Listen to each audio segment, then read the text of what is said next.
చూడండి, ఎవరైనా పట్టించుకున్నారా అని అంటారు మీరు. అంత ఘోరాతి ఘోరంగా ఉంటే ఎవరు వస్తారు చెప్పండి? చాలా కోపం వస్తుందండి. ఎంతెంత కోపం కాదు, చాలా కోపం వస్తుంది. ఏం చేస్తారు జనాభా అంటే నవ్వుతారు ఎవరైనా. ఎందుకంటే మన దేశంలో మన వాళ్ళు చూడరు ఎలాగైనా. విదేశీయులు వస్తే ఇక స్తోపవందనం కడుక్కుంటే సోయంకి వచ్చారనుకోండి,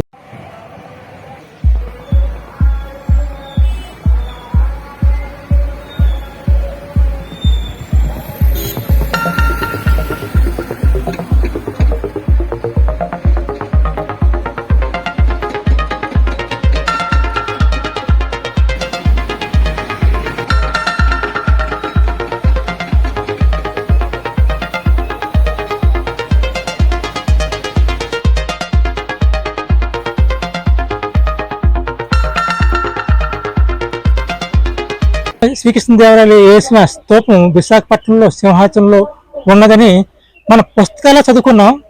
అది ఎక్కడుందో చాలా మంది తెలియదు. విశాఖపట్నం వాళ్ళకే కాదు, ఇక సింహాచలంలో ఉన్న ప్రజలకు కూడా చాలా మంది తెలియదు. ఇది అందరికీ ఈ వీడియో ఎలా, ఎందుకంటే మనం సింహాచలం వస్తున్నాం కానీ ఇక్కడ శ్రీకృష్ణదేవరాయ స్తూపం ఉందని సంగతి ఎవరు తెలియకపోవడం చాలా ఘోరంగా ఉంది. ఇది చెప్పడానికి సిగ్గేస్తుంది. ఇది పర్యాటకంగా అభివృద్ధి చెందవలసిన ప్రదేశం. మీరు ఇప్పుడు చూస్తున్నారు సింహాచలాన్ని, అదిగండి సింహాచలం. ఆపోజిట్ లోనే మనకి స్తూపం ఉంది. ఈ శ్రీకృష్ణదేవరాయలు 15వ శతాబ్దంలో అతని పాలన కాలంలో వేయడం జరిగింది. దాని బాధ్యతలు విజయ మహారాజులు తీసుకున్నారు. తర్వాత అప్పట్లో డెవలప్మెంట్ అయ్యేది కానీ ఈ మధ్యకాలంలో డెవలప్మెంట్ అవ్వలేదు. అయితే ఇప్పుడు ఈ రోడ్ చూసారు కదా, విశాఖపట్నంలో దూరదర్శనం ఏర్పడినప్పుడు ఈ రోడ్ వేశారండి. ఈ సింహాచలం కొండ మీదే దూరదర్శనం ఉండేది విశాఖపట్నంలోను. అప్పట్లోనూ సింహానికి సంబంధించింది. అప్పట్లోనూ ఈ రోడ్ వేశారు. బైకులు కార్లు కూడా వెళ్ళేవి. అయితే ఇప్పుడు డెవలప్మెంట్ లేదు, ఎందుకంటే అక్కడ డెవలప్మెంట్ చేయడానికి ఏమీ లేదు కాబట్టి వదిలేశారండి. చూడండి ప్రదేశం ఎలా కొంచెం ఇప్పుడు ఎంత ఘోరంగా చూసారా. ఇదే ఇంకా చెప్పాలంటే ఇప్పుడు కొంచెం డెవలప్మెంట్ కొంచెం కొట్టినట్లున్నారండి. మొన్న మధ్యకాలంలో వచ్చినప్పుడు చూశాను. కింద సంవత్సరం నేను ఈ వీడియో పెట్టాను, అది రన్నింగ్ కాలేదు. మళ్ళీ ఇప్పుడు ఎందుకు చేస్తున్నానంటే మన స్థలాన్ని, మన పర్యాటక స్థలాన్ని అభివృద్ధి చెందాల. ఈ వీడియో అందరికి షేర్ చేయండి, ఎందుకంటే మన బాధ్యత. ఎందుకంటే విశాఖపట్నంలోనూ శ్రీకృష్ణదేవరాయ స్తూపం ఉందని అనుకోవడమే కానీ చూసింది ఎవరు లేరు. విశాఖ ప్రజలే కాదు, సింహాచలం దేవస్థానం వారు కూడా చూడదనిపిస్తుంది. ఎందుకంటే చెప్పుకోవడం వరకు పుస్తకాల్లో ఉన్నది తప్ప ఇక్కడ ఒక బోర్డు కానీ మన కాంప్లెక్స్లో బోర్డులు కానీ ఎక్కడ లేవండి. విశాఖపట్నం వస్తే ఎవరైనా సరే కాంప్లెక్స్లను పెడుతుంటారు, ఇక్కడ మీరు చూడడానికి ఇది ప్రదేశాలు ఉన్నాయని. ఇక స్తూపం సంగతి ఎక్కడ పెట్టండి. ఇప్పుడు ఈ వీడియో డెవలప్మెంట్ చేస్తే, ఈ వీడియో మీరు అందరికి షేర్ చేస్తే కంపల్సరీగా దీని గురించి అందరికి తెలియాల. విశాఖ ప్రజలకి కాదు, ప్రపంచానికి తెలియాలండి.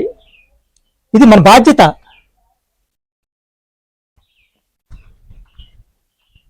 ఇది ఎవరు వెళ్ళకపోవడం వల్ల డెవలప్మెంట్ లేదు, అందుకే వదిలేసారని అనుకోవచ్చు. కానీ ఇప్పుడు మనం వెళ్తున్నాం శ్రీకృష్ణదేవరాయల స్తూపం చూడడానికి. అదండి.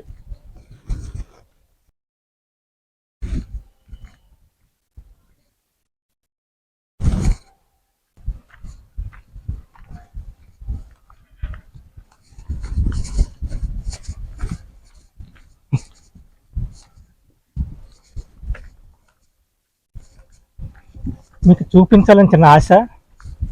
అసలు ఎలాగుంది, ఇంకా డెవలప్మెంట్ చేస్తున్నారా లేదా అని చూడాలని కూడా నాకు ఒక ఆశ ఉంది. మన దేశంలో మన ప్రదేశాలు కూడా డెవలప్మెంట్ చేయకపోతే ఇంకెవరు చేస్తారండి? మనకు ప్రోత్సాహం ఉండాలా. మీరు షేర్ చేయండి.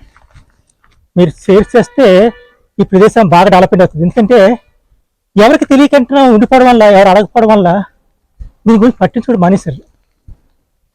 ఇదే వీడియోకి సంబంధించి వీడియో కోసం చాలా సంవత్సరాలు చాలా కోపం వచ్చింది అప్పట్లో. ఎందుకంటే అప్పుడు ప్రదేశం చాలా వాస్ట్గా ఉండేదండి. ఇప్పుడు డెవలప్మెంట్ చేస్తున్నారో తెలియదు, ఏం చేస్తున్నారో తెలియదు, కొంచెం నీట్గా ఉంది. అయితే ఆ టైంలో నేను వర్షాల టైంలో వచ్చాను, అందువల్ల ఉందని తెలీదు. కొంచెం కొండ కదా, ఆవేశం వస్తుంది. చూడండి ఎలా కనిపిస్తుందో సింహాచలం.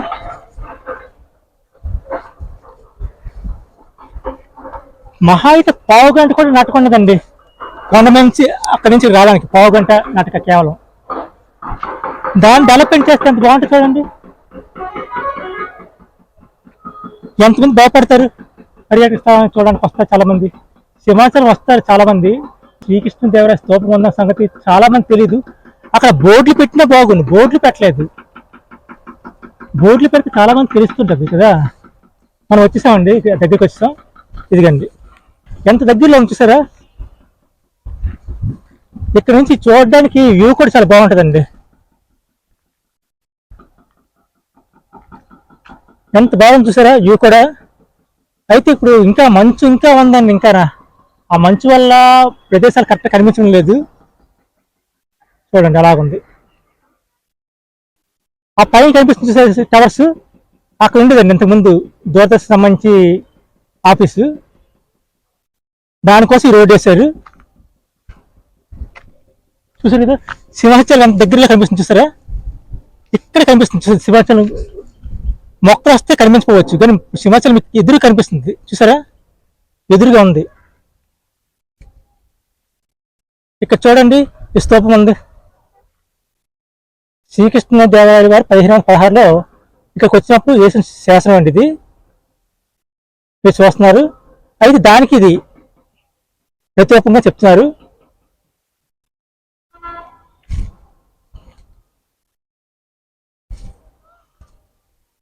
డెవలప్మెంటే లేదు అసలు, ఏం చేస్తున్నారో తెలియడం లేదు. పర్యాటక స్థలాలు అంటే ఎంత నిర్లక్ష్యంగా. ఆంధ్రప్రదేశ్లోనే మొట్టమొదటి కార్పొరేషన్ విశాఖపట్నం, అలాంటిది ఈ ఏరియాని డెవలప్మెంట్ చేయలేదు, వదిలేశారు. రిస్క్ అనుకున్నారో ఏదో అర్థం అవడం లేదు. ఇక్కడ చాలా ఘోరంగా ఉంది. రిస్క్ అనుకుంటే మెట్లేడు కదా స్టార్టింగ్లోనే. ఇబ్బంది లేకుండా వచ్చేసామండి ఇక్కడికి. ఇంకా 2 నిమిషాల్లో ఉంటాం ఇక్కడ. కరెక్ట్గా దేవస్థానం నుంచి పావు గంట మాత్రమే నడక. ఇంకా కొందరు 10 నిమిషాల్లో కూడా వచ్చేవచ్చు. ఇక్కడ రిస్క్ లేదు, ఎందుకంటే బాగుంది ప్రదేశం. మీరు చూసారు. ఇప్పుడు వచ్చిన వారు ఎవరైనా సరే ఇక్కడ స్తూపం ఉందని 10 మందికి చెప్పండి, వీడియో షేర్ చేయండి. ప్రభుత్వానికి అందాల ఈ కబురు. ఏంటంటే ఇక్కడ ఉంది కదా, ఎందుకు డెవలప్మెంట్ చేయడం లేదని మంత్రులు కానీ అడగండి. విశాఖపట్నంలో చాలా మంది ఎమ్మెల్యేలుగా ఎన్నికవుతున్నారు తప్ప డెవలప్మెంట్ అంటున్నారు. ఏటో చేస్తారో తెలీదు. నా పాలలో ఇది చేశారని చెప్పేసి ఒక్క మంత్రి. ఈ ఎండ వల్ల అసలు అది క్లారిటీగా ఉండడం లేదు వీడియో.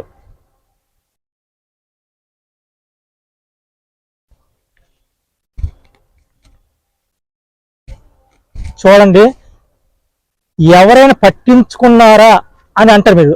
అంత ఘోరాతి ఘోరంగా ఉంటే ఎవరు వస్తారు చెప్పండి. చాలా కోపం వస్తుందండి. ఎంతెంత కోపం కాదు, చాలా కోపం వస్తుంది. ఏం చేస్తారు జనాభా ఎలా కొంచెం చూసారా. శ్రీకృష్ణదేవరాయ స్తూపం సింహాచలం వేశారు అన్నారు. ఇంత ఘోరాతి ఘోరంగా ఉంటే ఎవరు చూస్తారు, ఎవరు వస్తారు. ఈ ఏరియా డెవలప్మెంట్ లేదు, ఇది రిస్క్ ఏరియా అనుకుంటే ఇక్కడి నుంచి గోడ కట్టొచ్చు విడిగారా. గోడ కడితే సరిపోద్ది కదా, ఏ రిస్క్ ఏరియా. దీనికి సంబంధించిన పార్క్ కట్టొచ్చు, అంత ప్రదేశం ఉంది కదా. ఏం చేస్తారు. ఇక్కడ నుంచి చూడడానికి ఎంత అందంగా ఉంది వ్యూ ఎంత అందంగా ఉంది చూడండి. వ్యూ ఎంత అందంగా ఉంది చూడండి. ఇక్కడ అది పోయింది కదా వ్యూ. ఇంత అందమైన వ్యూ ఉంటుంది కదా. ఈ ఏరియా డెవలప్మెంట్ చేయకపోవడానికి కారణం ఏంటి. డబ్బులు రావడం లేదా. 2010 తర్వాత ఇక్కడ సింహాచలం బాగా డెవలప్మెంట్ చేయడం మొదలెట్టారండి. అలాగే ఇదే ఇక్కడ డెవలప్మెంట్ చేసుకోవచ్చు కదా. ఇంకా డెవలప్మెంట్ చేస్తారు చూసారా సింహాచలాన్ని. అదేవిధంగా ఇక్కడ డెవలప్మెంట్ చేస్తే బాగుంటుంది. ఈ స్తూపం ఏటో తెలియడం లేదు. ఇంత ఘోరాది ఘోరంగా ఉంది స్తూపం. ఎవరిని వచ్చి ఇది మా స్తూపం, మా దేశంలో స్తూపాన్ని ఇలా ఉంచుతారంటే నవ్వుతారు ఎవరైనా. ఎందుకంటే మన దేశంలో మన వాళ్ళు చూడరు. ఎలాగైనా విదేశీయులు వస్తే ఇక స్తూపం ఉందని కనుక్కుంటే చూడడానికి వచ్చారనుకోండి, ఇంత ఘోరంగా ఉంచారు ఇట్లా బాబు, ఇదే మనుషులు రా అనుకుంటారు. చెప్పండి. ఏమో అన్నాం అనుకోండి, చాలా కోపం వస్తుంది ఒకరికి. మన ప్రదేశాలని పర్యాటక స్థలాలుగా చేస్తాం అంటారు ప్రభుత్వం. ఏం చేస్తారు? ఏ డెవలప్మెంట్ లేకుండా ఎంత వరస్ట్గా ఉంది చూసారు కదా, ఎంత వరస్ట్గా ఉందో అంత వరస్ట్గా ఉంది.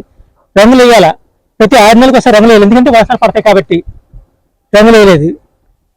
ఇది చూడడానికి ఏరియా అంతా చాలా బాగుంది, మీకు డబ్బు కూడా ఎక్కువ నాకు తెలిసి. ఎంత బాగుందండి ప్లేస్. ఇక డెవలప్మెంట్ చేస్తే చాలా మంది వస్తారు. మంత్రులు అవడం కాదు, విశాఖపట్నం చాలా మంది. ఇది నేను పుట్టాను విశాఖపట్నంలో, ఇది నా దేశం, ఇది నా ఊరు అని జ్ఞాపకం పెట్టుకుంటే ఇలాంటి ప్రదేశాలను డెవలప్మెంట్ చేస్తారు. మీరు మీరు అసెంబ్లీలో అడగండి. లేదండి ఉద్యానవనం కడితే సూపర్గా ఉంటుందండి. హిమాచలం వస్తే ఈ ప్రదేశాన్ని ఒకసారి డెవలప్మెంట్ చేస్తే ఒక్కసారి చూస్తే బాగుంటుంది. ఎందుకంటే సింహాచలం వచ్చింది ప్రతి ఒక్కరు కూడా ఇక స్తూపమందం సంగతి తెలియపోవడం, వెళ్ళిపోవడం. దీనికి సంబంధించి కాంప్లెక్స్ లో కానీ, సింహాచలం దేవస్థానం దగ్గర కానీ, కిందన దేవాలయానికి సంబంధించిన బస్సుల దగ్గర కానీ, కృష్ణ దేవరాయ స్తూపం అని చెప్పి బోర్డు లేదు. మరి ఇక్కడ పార్కింగ్ ప్లేస్ అదే ప్లేస్ పెట్టారు.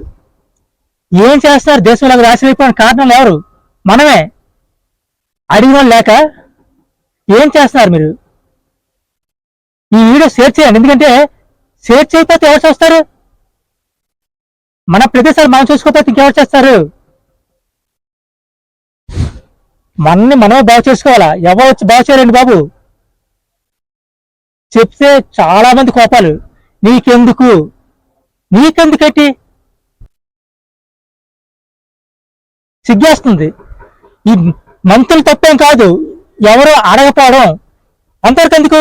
మనకు ఎన్ని ఛానళ్ళు ఉన్నాయండి, ఎన్ని ఛానళ్ళు, పెద్ద ఛానళ్ళు ఉన్నాయి. రాజకీయ నాయకుల గురించి మాట్లాడుకుంటారు తప్ప ఈ దేశంలో ఈ సమస్యలు ఉన్నాయి, ఈ జరుగుతున్నాయి, ఈ అన్యాయం జరుగుతున్నాయి మాట్లాడతారా? లేదు. పర్యాటక స్థలాలు ఉన్నాయి, దాన్ని డెవలప్మెంట్ చేయండి, ఏం చేస్తారు అని సంవత్సరం ఒకసారి పెట్టండి రా బాబు ఛానల్స్ వారు. తీసుకొస్తే చాలా మంది వస్తారు, చాలా మంది చూద్దాం వస్తారు. ఇలాగుంటే ఎవరు వస్తారు చెప్పండి? సిగ్గేస్తుంది. మన రాష్ట్రాన్ని చూస్తే, మన దేశాన్ని చూసినా మనకు బాధ్యత అనేది లేదు అసలు. ప్రభుత్వానికి అలాగే లేదు బాధ్యత. వంటింటికి డెవలప్మెంట్ చేసి ఉంచుతారు. దేవాదాయ శాఖ మంత్రులు ఉన్నారు, ప్రతి సంవత్సరం ఒకరు ఎన్నికవుతారు, ప్రతి 5 సంవత్సరాలకు ఒకసారి వచ్చి వెళ్ళిపోతారు అన్నమాట. అంతే. ఆ వచ్చే ముందు వచ్చిపోతారు జనాభాని. పనికొచ్చే విషయాలకి మాత్రం ప్రభుత్వం కానీ ప్రజలు కానీ ముందుకు రారండి. ఎవరని చెప్తే మాత్రం మధ్యలో దూరుతారు అడ్డుగాన. నీకెందుకు అంటారు, సిగ్గేస్తుంది. చెయ్యండి, ఇప్పుడు డెవలప్మెంట్ చేయండి.